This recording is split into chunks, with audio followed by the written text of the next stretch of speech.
Hey, what's going on? This is Carl with Keeping It Real Fishing. Thanks for checking out the channel. Want to show you these Keitechs. These are a relatively new swim bait. Some of the stores by me are bringing them in, and you can find them online. And I took a chance on these, and I'm going to show you them. Show you this bait because I really like it, and I've been having a lot of success with it lately. Now these are coming out of Japan. Japan's kind of blowing up. You got all sorts of kind of crazy lures coming out of there. A lot of attention to detail on their stuff. So this is the Bluegill Flesh model, and this is the 4.8 inch. They have it in smaller sizes. They also have it in a larger size, a 5.8, which I have a few of those coming. I read that this was kind of like a big bass bait because it is, as per the name, Swing Impact. I guess it's supposed to refer to the body swinging around, but the fat meaning how much of a profile it has, not only from the top, but from the side as well. And I can kind of attest to that. I've caught a number of pretty good sized fish on this. It seems like I am getting kind of bigger fish on this bait. And I've had a couple days where this was the go-to lure. They were just killing this and not much else. Could have been on any swim bait, but this is the one I was using, and it was performing really well for me. So you get obviously 5 to a pack on the 4.8 inch size. Just for reference, on the 5.8 inch size, you're going to get 4 to a pack.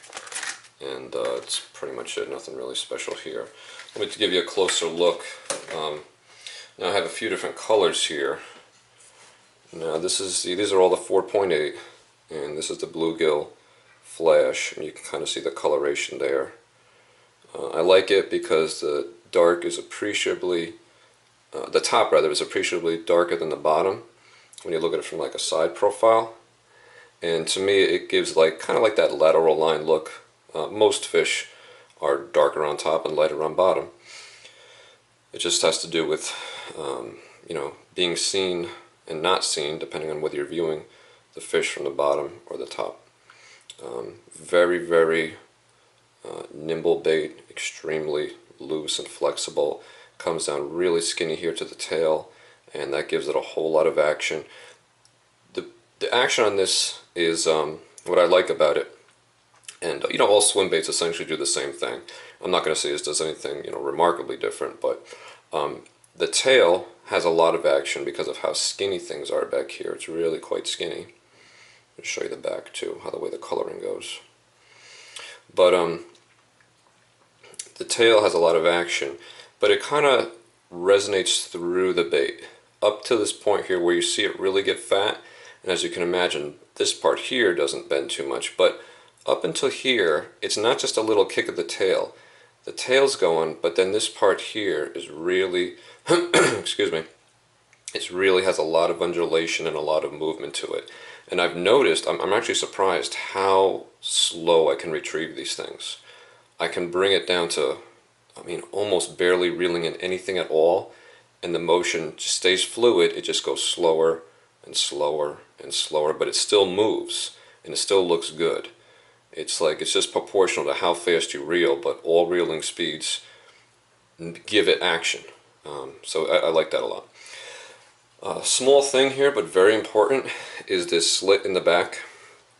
And you have a little recession here as well. And you probably won't be able to see it, but there is, right here, right where my thumb is, there's these two little holes. Difficult to see on this model, but they're little kind of perforated holes for putting in tiny nail weights. You can do that. But what's good about this here is that you don't have to T-expose it, because when you bring your hook through, let me get one for you to show you.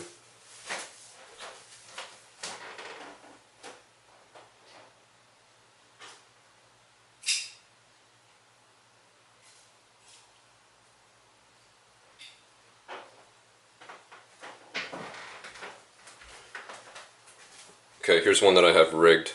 When you bring your hook through, it just lays in that channel. Other baits do this too. This is not the first bait to ever do this, but there's no downside to it. You never get hung up. These ridges are the equivalent of where your hook would normally be if you did T-expose it. So these ridges are there, but being that it doesn't actually have to pop out of any physical material, this thing just sails out of there. Just lays in that channel, nice and flat, totally protected, and then when you get that bite, it just pops out. And yeah, my hookup ratio with these is phenomenal. If they go for it, you hook them. It's just that simple. Show you a couple different colors here. So this is also the Bluegill Flesh. Get the focus there, okay.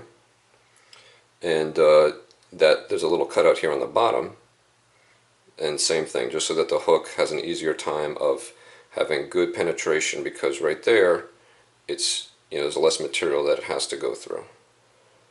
So it's a really good system. It makes a whole lot of sense. I think pretty much all swim baits and, you know, most plastics, if it can be Texas rigged, it is advantageous to have these slits here. There's no downside, and they really hook up with the they really make the hookup ratio better. I have some other colors here. We have the black, and I got this one for nighttime fishing because this thing does really displace a lot of water. It gives a lot of pump on this tail, and having this dark black silhouette, and right there actually is a good example. You can see those little holes on the bottom for the nail weights, and you could probably just see everything better on the black model. You can see the cutout there where the hook would go through, and then the channel there where it rests.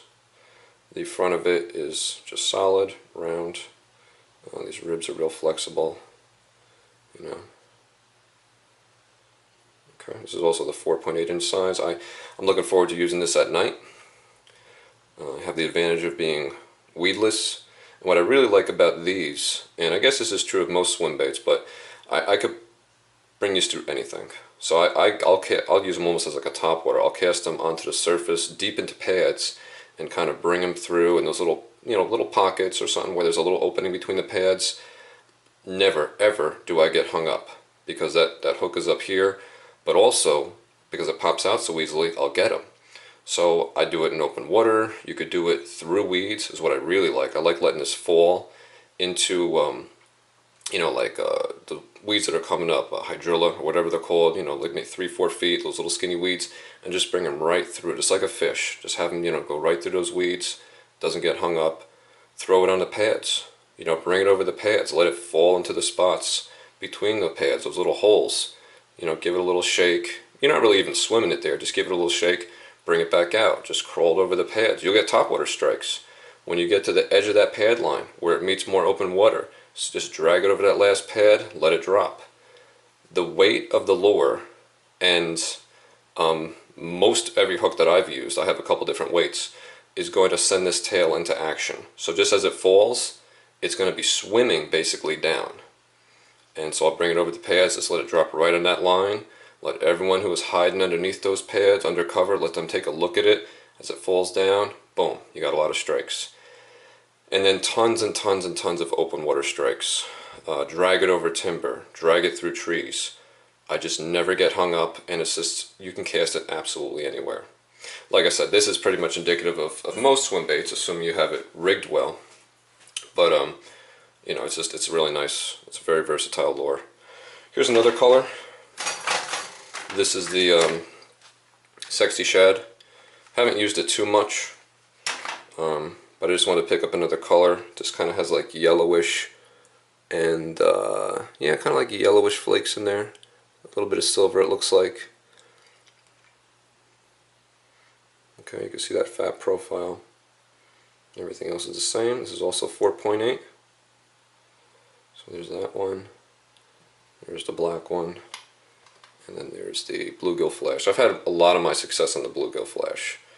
I like it because it has a little bit of everything. You got dark bottom, kind of or dark top, a little bit of clear bottom. You have gold flake in there, silver flake in there, and the top you get that blue flake. And then even from behind, if they're seeing it from behind, you get all sorts of shimmery black, silver, gold, blue. This is my primary one. I've got a number of those actually. Here's one, here's another, and this is kind of like the color that I like a lot. Okay, and then the last thing I want to show you here is how to rig it. Nothing complicated. They recommend for this size, as per Keitech, they recommend for the 4.8 inch to use a 4/0 hook. So you'd be looking for your little 4/0 hook. I saw these Daiichis, and it's pretty cool. It says fat gap for fat plastic. So I said, oh, well, you know, just normal wide offset, but I figured let me try these. I like the Daiichis. They're a thinner hook, and I felt like I didn't miss many fish on this lure at all, but I missed none when I was using these. It's a little bit of a thinner hook, and I think the penetration is faster than some of like the real thick hooks. These are very sharp. I like these a lot. Only downside to this is when you don't use a weighted hook. So here I have a weighted, swim bait hook. When you don't use a weighted hook, you are going to get a little bit of roll.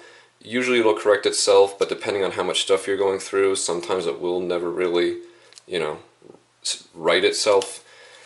You may not care. I mean, I've caught fish when it was going to side. I don't think the fish particularly care, but, I kind of like having it, always with that keel and have, the top on top, the bottom on the bottom. And so I've transitioned, but you could use either size hook. 5/0 works just fine. Absolutely fine. Where it enters the body, you're still in those little channels. They say 4/0. I've used both. They work equally well. And I'm doing some experimenting with hooks. I'll just show you what I've used and what I like.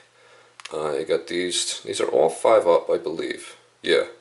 I would have bought 4, but I couldn't, so I just found 5, and they've been working fine. This mustad system here with this little plastic thing, that stays in really well.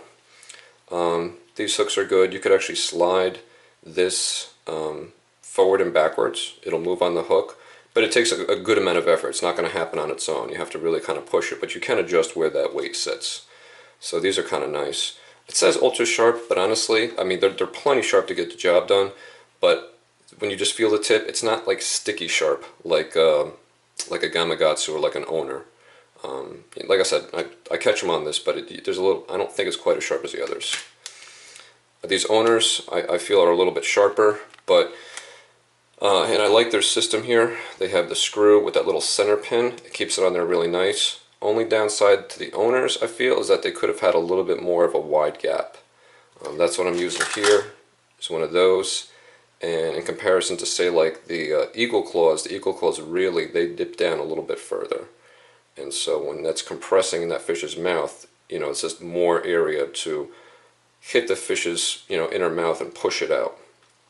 I've caught plenty of fish with this setup, but if there's one little deficiency or one thing I think could be improved upon, I would say just to open this up just a little bit more there. But these are very good hooks as well, and they're very sharp. And the Eagle Claws, being an economical hook, I think a lot of people kind of overlook Eagle Claw. It's not as fancy as some of the Japanese brands, but these are very sharp. I'm very pleased with how sharp they are out of the box. They have the screw. Let me focus here. They have this screw-on mechanism, which holds it just fine. This weight is non-adjustable. But you see that curve? And there's a real big difference there between, say, like that curve and this one here, where that sits. And, so I like a little bit more of that offset. So there's the Eagle Claws. And these are all 5/0. Let's go. There we go. Alright, everybody. So these are the Keitech. This is the Swing Impact FAT. And these are really catching on. I see them as like the most popular bait, top baits over at Tackle Warehouse. Some of the large sizes, the 5.8s, I see that they are regularly on back order. And if you haven't tried one of these yet, I would really recommend it. It's an awesome lure, and I've had a lot of success with it, and I think you probably will too. So if you have any questions, just leave it in the comments. Thanks.